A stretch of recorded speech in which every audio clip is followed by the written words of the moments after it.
हरे कृष्णा।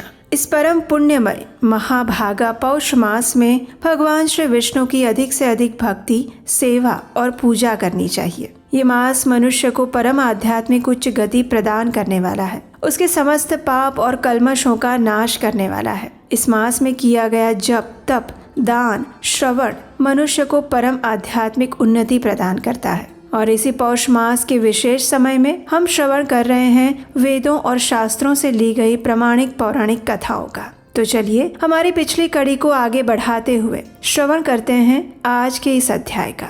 नैमिषारण्य में ऋषियों ने पूछा, हे सूत गोस्वामी, जब इस प्रकार राजा वेन की उत्पत्ति एक महात्मा पुरुष से हुई थी, वो स्वयं भी धर्म का आचरण करने वाले थे, तो फिर उन्होंने अधर्म का आचरण कैसे किया और किस प्रकार धर्म का त्याग करके वे पाप में लिप्त हो गए? इसका उत्तर देते हुए सूत गोस्वामी ने कहा, हे साधुगण, वेन की जिस प्रकार पाप आचार में प्रवृत्ति हुई, अब वो वृत्तांत सुनाता हूँ। धर्म के ज्ञाता प्रजापालक राजा वेन जब शासन कर रहे थे, उस समय कोई पुरुष छद्म वेश धारण करके उनके दरबार में आया। वह निर्वस्त्र था, उसका शरीर विशाल था और सिर सफेद था। वो बड़ा कांतिमान दिख रहा था। उसकी कांख में मोर पंख की बनी हुई मार्जनी थी और एक हाथ में नारियल का जलपात्र था। इन दोनों को धारण करके वह वेद शास्त्रों को दूषित करने वाले शास्त्र का पाठ कर रहा था। जहाँ महाराज वेन बैठे हुए थे, उसी स्थान पर वो बड़ी जल्दी के साथ पहुंचा। उसे वहां पर आया देखकर वेन ने पूछा,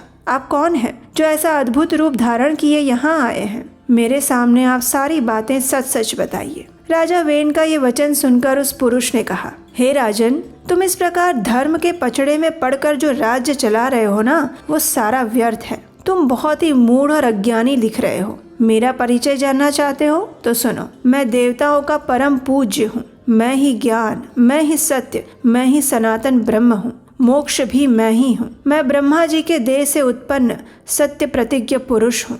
मुझे जिन स्वरूप जानो। सत्य और धर्म ही मेरा क्लेवर है। ज्ञान परायण योगी मेरे ही स्वरूप का ध्यान करते हैं। तब राजा वेन ने पूछा, आपका धर्म कैसा है? आपका शास्त्र क्या है? और आप किस आचार का पालन करते हैं? ये सब बताइए। तब उस जिन ने कहा, जहाँ अरहन देवता, निर्ग्रंथ गुरु और दया को ही परम धर्म बताया गया है, वहीं मोक्ष देखा जाता है और यही जैन दर्शन है। इसमें कोई संदेह नहीं है। अब मैं अपना आचार बता रहा हूँ। मेरे मत में यजन, याजन, वेद अध्ययन नहीं है, संध्योपासना भी नहीं है। तपस्या, दान, स्वधा और स्वाहा का भी मैं परित्याग करता हूँ। हव्य, कव्य आदि की भी आवश्यकता नहीं है। यज्ञ, याग आदि क्रियाओं का भी अभाव है। पितरों का तर्पण, अतिथियों का सत्कार, बलि, वैश्वदेव आदि कर्मों का भी विधान नहीं किया गया है। केवल अरहन का ध्यान ही उत्तम माना गया है। जैन मार्ग में प्रायः ऐसे धर्म का आचरण ही दृष्टिगोचर होता है। प्राणियों का ये शरीर 5 तत्वों से बनता है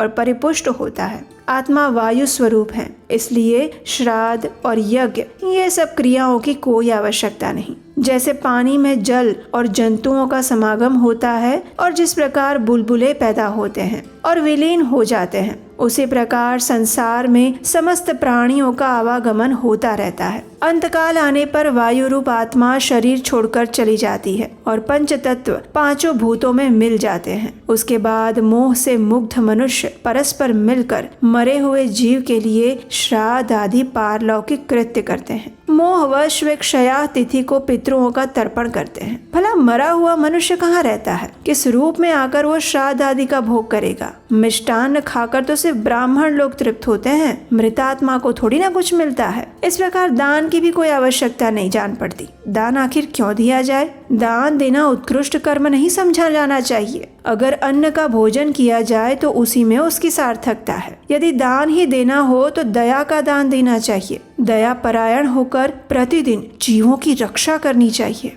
ऐसा करने वाला पुरुष चांडाल हो या शूद्र, वही ब्राह्मण कहा गया है। दान का भी कोई फलवल नहीं है, इसलिए दान देने की भी कोई आवश्यकता नहीं है। जैसा श्राद्ध वैसा दान, दोनों का एक ही उद्देश्य है। मात्र भगवान, जिनका बताया हुआ धर्म ही भोग और मोक्ष प्रदान करने वाला है, मैं तुम्हारे सामने उसी का वर्णन करता हूँ।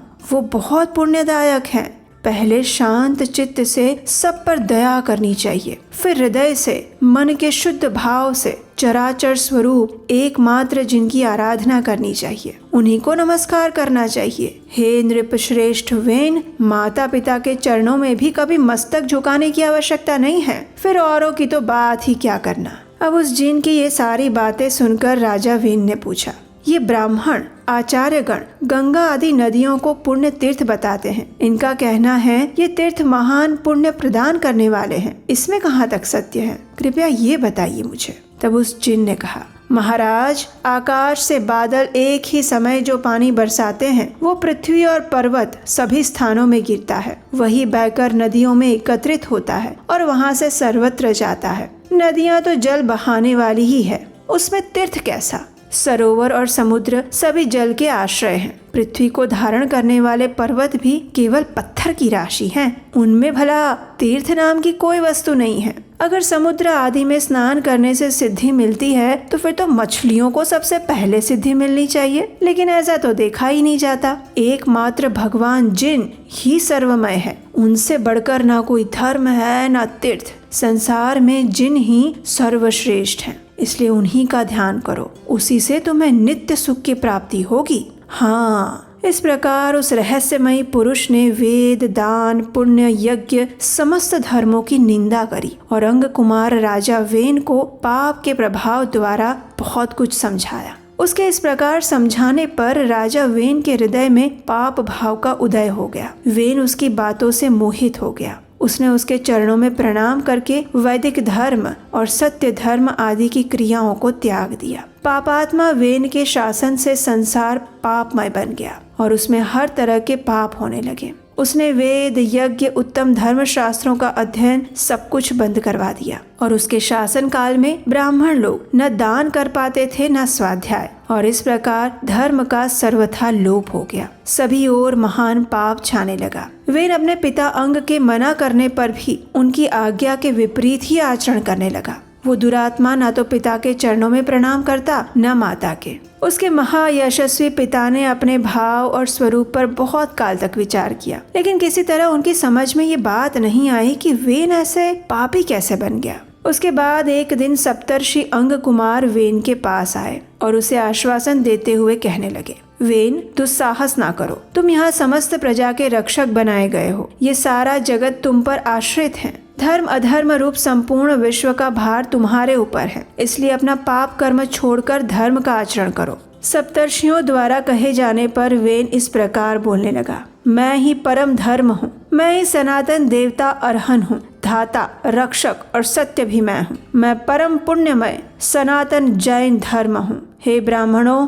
मुझे धर्म रूपी देवता का ही तुम लोग अपने कर्मों द्वारा भजन करो। तब उन ऋषियों ने कहा, हे राजेंद्र, ब्राह्मण, क्षत्रिय और वैश्य ये 3 वर्ण द्विजाति कहलाते हैं। इन सभी वर्णों के लिए सनातन श्रुति ही परम प्रमाण है। समस्त प्राणी वैदिक आचार से ही रहते हैं और उसी से जीविका चलाते हैं। राजा के पुण्य से प्रजा सुख पूर्वक जीवन निर्वाह करती है और राजा के पाप से उसका नाश हो जाता है। इसलिए तुम सत्य का आचरण करो। ये जैन धर्म सतयुग, त्रेता और द्वापर का धर्म नहीं है। कलयुग का प्रवेश होने पर ही कुछ मनुष्य इसका आश्रय लेंगे। जैन धर्म ग्रहण करके सब मनुष्य पाप से मोहित हो जाएंगे। भगवान गोविंद सब पापों को हरने वाले हैं। वे ही कलयुग में पापों का संहार करेंगे। पापियों के एकत्रित होने पर म्लेच्छों का नाश करने के लिए साक्षात भगवान श्री विष्णु कल की रूप में अवतीर्ण होंगे और इसमें कोई संदेह नहीं है। इसलिए हे वेन, तुम कलयुग के इस व्यवहार को त्याग दो और पुण्य का आश्रय लो। तब उस राजा वेन ने कहा, हे ब्राह्मणों, मैं ज्ञानियों में सबसे श्रेष्ठ हूँ। विश्व का ज्ञान मेरा ही ज्ञान है। जो मेरी आज्ञा के विपरीत बर्ताव करता है वो निश्चित ही दंड का अधिकारी बनेगा। अब इस पाप बुद्धि वाले राजा वेन को बहुत समझाया, लेकिन सप्तर्षियों की कोई भी बात उसने नहीं मानी और तब सप्तर्षि क्रोधित हो गए। उनके श्राप के भय से वेन एक बांबी में घुस गया, लेकिन वे ब्रह्मर्षि उस क्रूर पापी को वहां से बलपूर्वक पकड़ लाए। क्रोध में आकर राजा के बाएं हाथ का मंथन करने लगे और उससे एक नीच जाति का मनुष्य उत्पन्न हुआ, जो कि बहुत ही छोटे कद का, काला और भयंकर था। वह निषादों और विशेषतः म्लेच्छों को धारण पोषण करने वाला राजा हुआ और तत्पश्चात ऋषियों ने दुरात्मा वेन के दाहिने हाथ का मंथन किया और उसी से महात्मा राजा पृथु का जन्म हुआ, जिन्हें वसुंधरा का दोहन किया था। उन्हीं के पुण्य प्रसाद से राजा वेन धर्म और अर्थ का ज्ञाता हुआ। तो ये थी आज की हमारी पौष मास की विशेष कथा। इस कथा में हमारे लिए एक विशेष शिक्षा छिपी हुई थी, और वो क्या थी वो हमें आप नीचे कमेंट बॉक्स में लिखकर बताइए। अगर आपने आज की कथा को ध्यान से सुना होगा तो अवश्य ही वो शिक्षा को आप आत्मसात कर पाएंगे। और इसी पौष मास कथा श्रृंखला की आगे की कड़ी को सुनने के लिए आपके अपने चैनल को सब्सक्राइब कर लीजिए, बेल आइकन दबाकर नोटिफिकेशन ऑन रखिए, और हम आपसे मिलेंगे बहुत जल्द इसी कथा श्रृंखला की अगली कड़ी के साथ। हरे कृष्णा।